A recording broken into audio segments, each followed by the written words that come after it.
বিজিবির বাধায় পুশিনে ব্যর্থ হয়ে ফিরে যাচ্ছে ভারতীয় সীমান্তরক্ষী বাহিনী বিএসএফ। এমন দৃশ্যের দেখা মিলল কুষ্টিয়ার দৌলতপুর সীমান্তে। গেল বৃহস্পতিবার দুপুরে দৌলতপুর সীমান্তের মদনঘাট এলাকা দিয়ে অবৈধভাবে ১৪ জন ভারতীয় নাগরিককে পুশিনের চেষ্টা চালায় বিএসএফ। তবে বিজিবি সদস্যদের বাধার মুখে সেই চেষ্টা ব্যর্থ হয়। শুক্রবার বেলা 11:30টার দিকে এক প্রেস বিজ্ঞপ্তির মাধ্যমে তথ্যটি জানায় বিজিবি। প্রেস বিজ্ঞপ্তিতে বলা হয়, ভারতের বাউশমারী বিএসএফ ক্যাম্পের সদস্যরা মদনঘাট নামক স্থান দিয়ে ১৪ জন ভারতীয় নাগরিককে অবৈধভাবে বাংলাদেশের ভেতরে পুশিনের চেষ্টা করে, যার মধ্যে ৬ জন পুরুষ, ৪ জন নারী ও ৪ জন শিশু ছিল।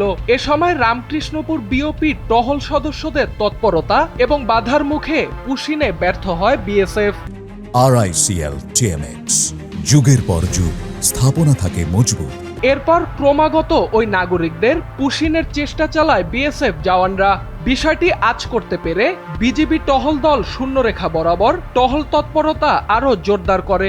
এক পর্যায়ে পুশিনে ব্যর্থ হয়ে বিএসএফ এর পক্ষ থেকে পতাকা বৈঠকের অনুরোধ জানানো হয়। পরে বিজিবি ও বিএসএফ এর কোম্পানি পর্যায়ে পতাকা বৈঠক অনুষ্ঠিত হয়। এর পরপরই শূন্যরেখায় অবস্থানরত ১৪ জন ভারতীয় নাগরিককে ফিরিয়ে নিয়ে যায় বিএসএফ। এ বিষয়ে কুষ্টিয়ার ৪৭ বিজিবি ব্যাটালিয়নের অধিনায়ক লেফটেন্যান্ট কর্নেল রাশেদ কামাল রনি বলেন, সীমান্ত দিয়ে ১৪ জন ভারতীয় নাগরিককে বাংলাদেশে পুশিনের চেষ্টা করা হলে বিজিবির টহল সদস্যরা তা প্রতিহত করে। পরে পতাকা বৈঠকের মাধ্যমে ওই নাগরিকদের ফেরত পাঠানো হয়েছে।